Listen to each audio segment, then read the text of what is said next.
examples, starting from an example from week 11 about continuous time frequency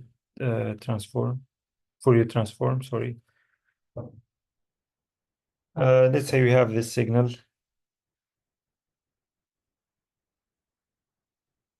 This time.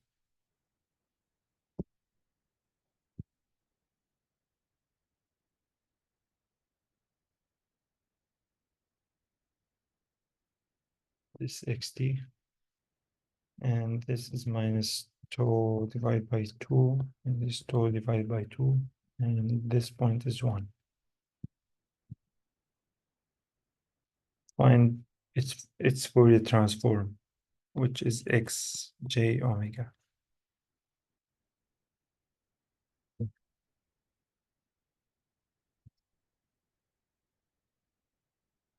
We can use the analysis equation after finding the equation for this part and this part, and define the signal piecewise, and then using the analysis equation, which is integral minus infinity to plus infinity xt exponential minus j omega t dt.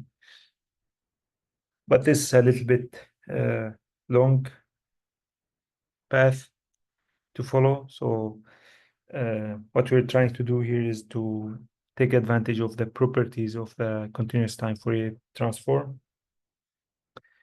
And one useful property to use here is the derivative. So if I take the derivative of this signal, let me use a different color. If I take the derivative of this signal, what we'll have time. So the derivative of this part is just a constant, which is the slope, of this line. And here it will be 1 divided by tau divided by 2, so 2 divided by tau.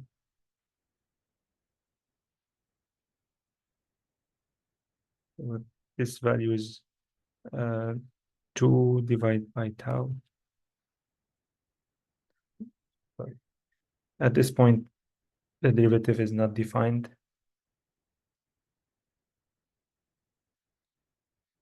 And at this point as well, it's not defined at those discontinuities. And the derivative of this line is also the slope of this line, which is in this case negative 2 divided by tau. So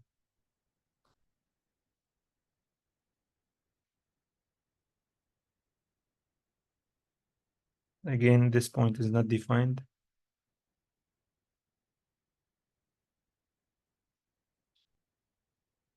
And this signal is dxt dt. We can find the Fourier transform of this signal, which is much easier than this one.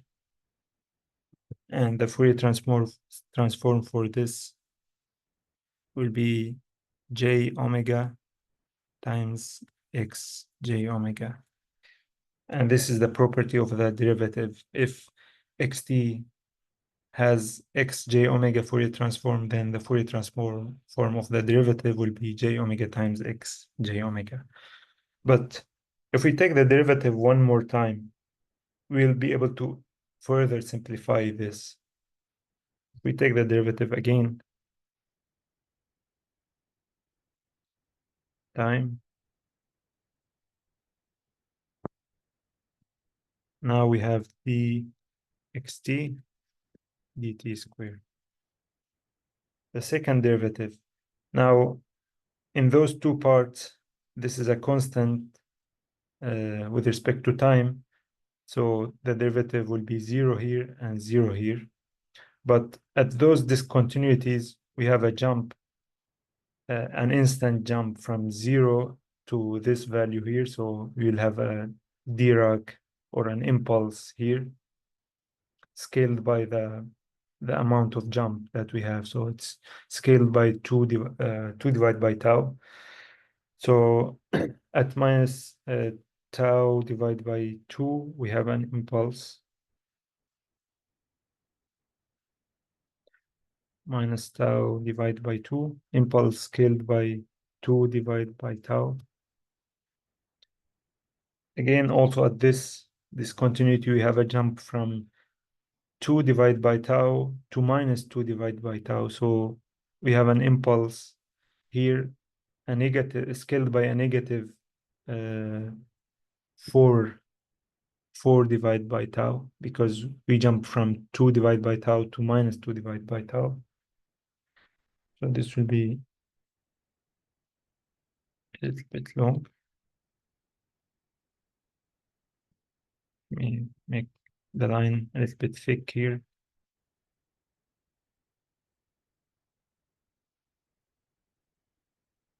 So this impulse is scaled by minus 4 divided by tau.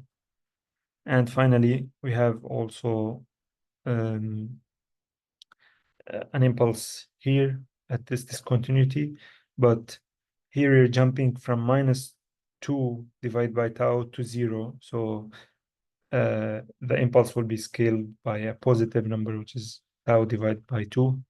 Sorry, 2 divided by tau. So at this point here, at tau divided by 2, we have an impulse scaled by 2 divided by tau. And this much easier signal to deal with. If we want to write it in terms of impulses, we will have d squared xt divided by dt squared is we have an impulse at minus tau divided by 2.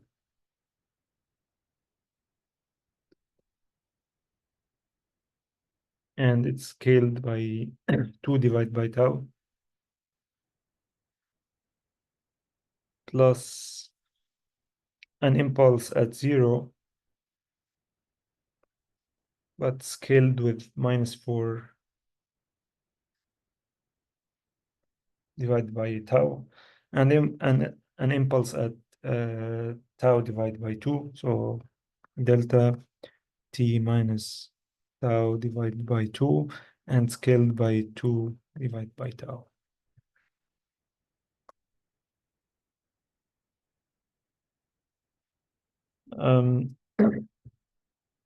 Let's say this is some signal we call yt. What's the Fourier transform of yt?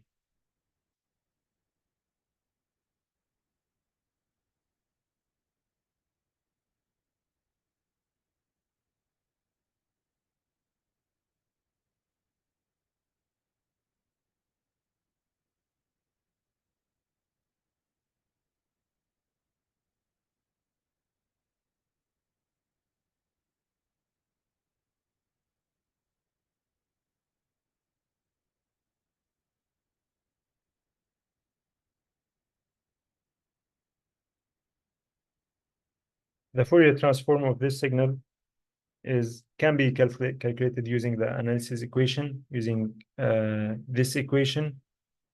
But our signal is just impulses. So impulses times exponential, and then we have integration using the shifting property is just, we're just having this exponential shifted by the same amount the impulse is shifted. Let me write it.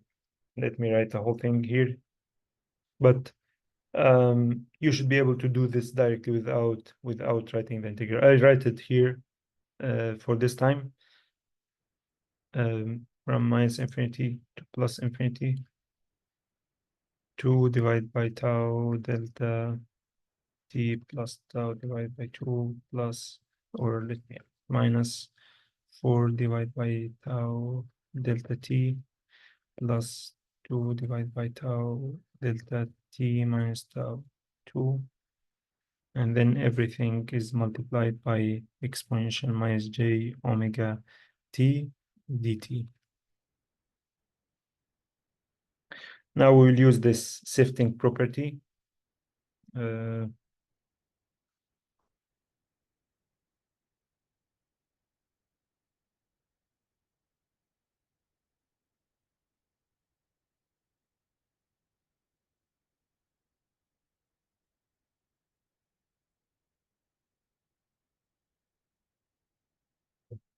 Now using the shifting property, when we multiply this delta by the exponential and we take the derivative, the result will be just this exponential shifted by minus tau divided by 2. And let me write a shifting property here just to remind you with it. Let's say we have an integral from minus infinity to plus infinity, delta t minus t naught shifted by t naught, and then multiplied by some xt, any function, dt. The result will be just x at t naught. X shifted by the same amount. So here we'll have multiplying the exponential with the first impulse and taking the integral will be just, the scaling will be the same, 2 divided by tau, because the integration is linear operation. And then exponential times this is exponential minus j omega. And then instead of t, it will be minus tau divided by 2. And then the second term minus 4 divided by tau. Delta t times exponential minus j omega t. So this delta is shifted by 0 or not shifted at all. So the exponential will be shifted to 0. T will be 0. Plus 2 divided by tau. The last term, exponential minus j omega. And then here shifted by tau divided by 2.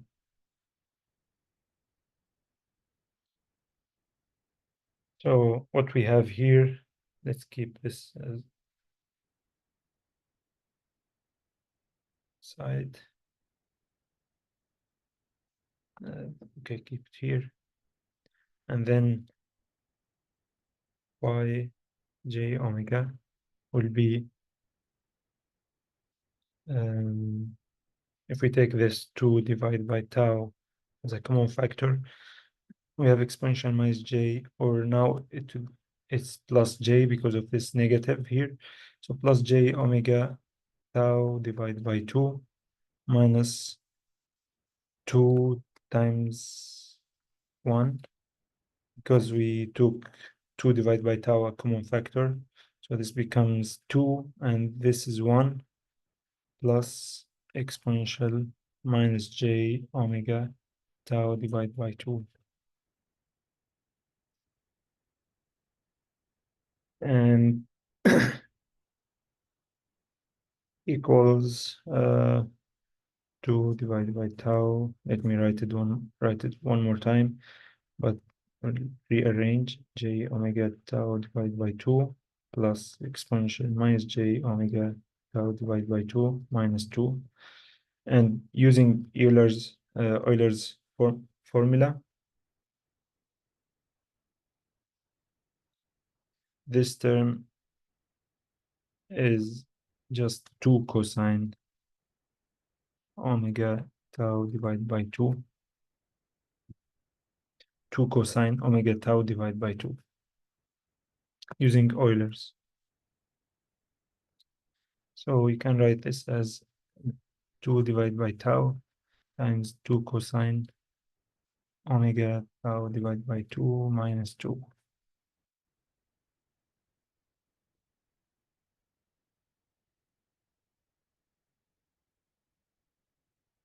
Or let me also take the 2 a common factor. So this will be 4, this will be 1, and this will be 1. And this actually is also can be written in terms of sines. right? We have this can be written as 4 over tau times minus 2 sine squared omega tau over 4.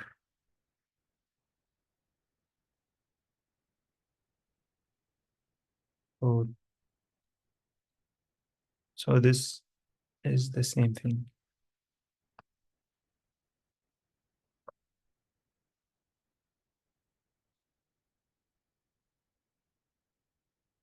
Is minus 8 over tau sine squared omega tau divided by 4. Okay, and this is because sine square of theta is 1 minus cosine 2 theta.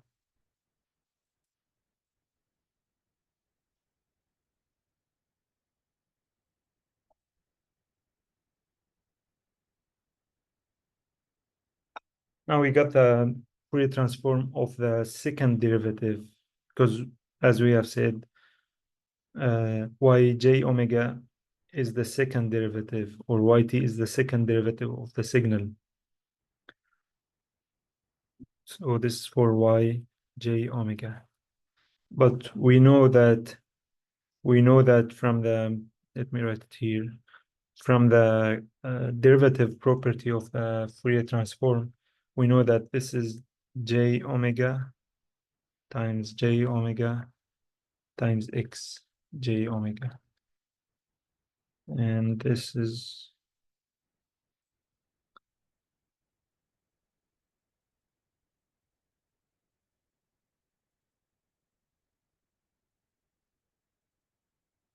from the derivative property.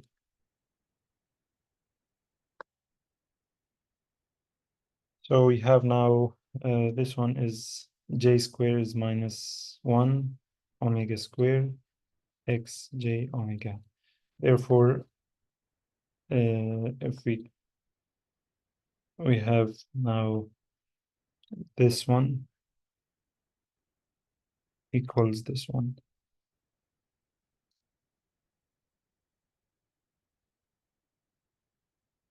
If we solve for xj omega,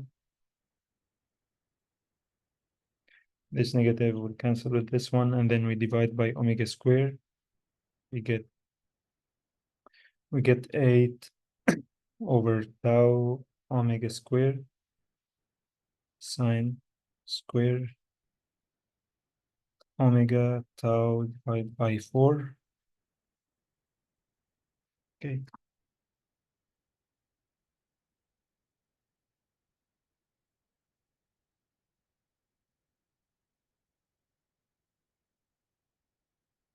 And we need to rewrite this in terms of sinc, because we know that from previous Fourier transforms or Fourier series, we know that the Fourier representation of such signals like a triangle, it should be something like sinc squared.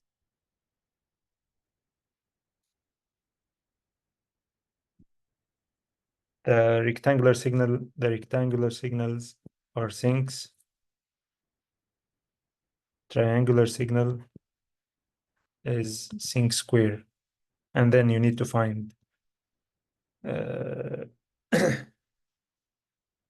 argument inside this sinc, like the width and the magnitude, if it's multiplied by scaled by something depending on the magnitudes of those signals. But at the end, the Fourier representation of a rectangular signal should be some sinc function, and then for a triangular signal, it should be something with sinc square. So we need to write this in terms of sinc, and sinc is is just sine x divided by x. So whatever we have inside here is just sine the same thing divided by the same argument or variable.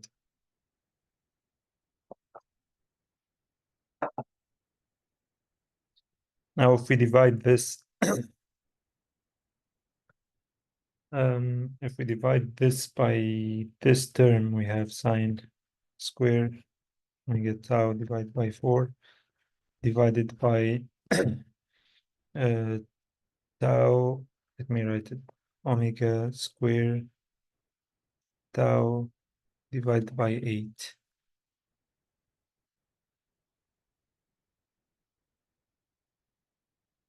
Okay.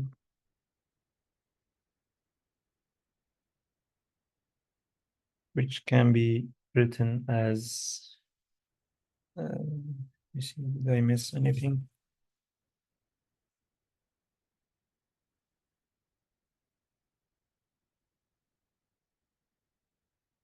Omega tau over 4.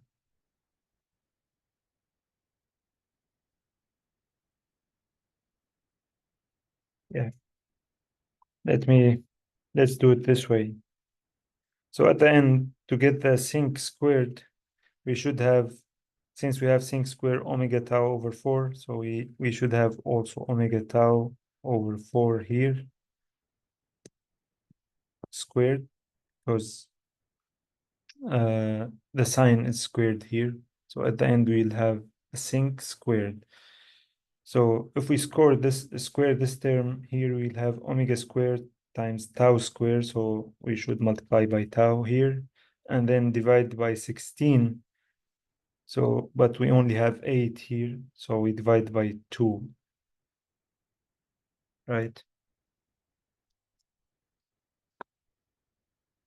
So at the end, we have now tau divided by 2 times sine omega tau divided by 4 divided by omega tau divided by 4, everything is squared.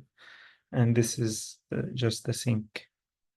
This is tau divided by 2, sinc squared omega tau divided by 4.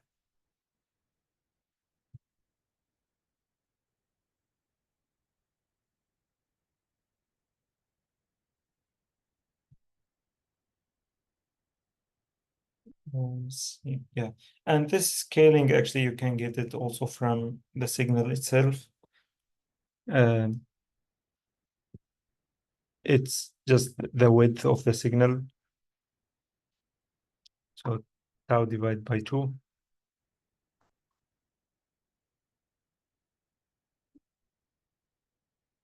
Sinc square. Good.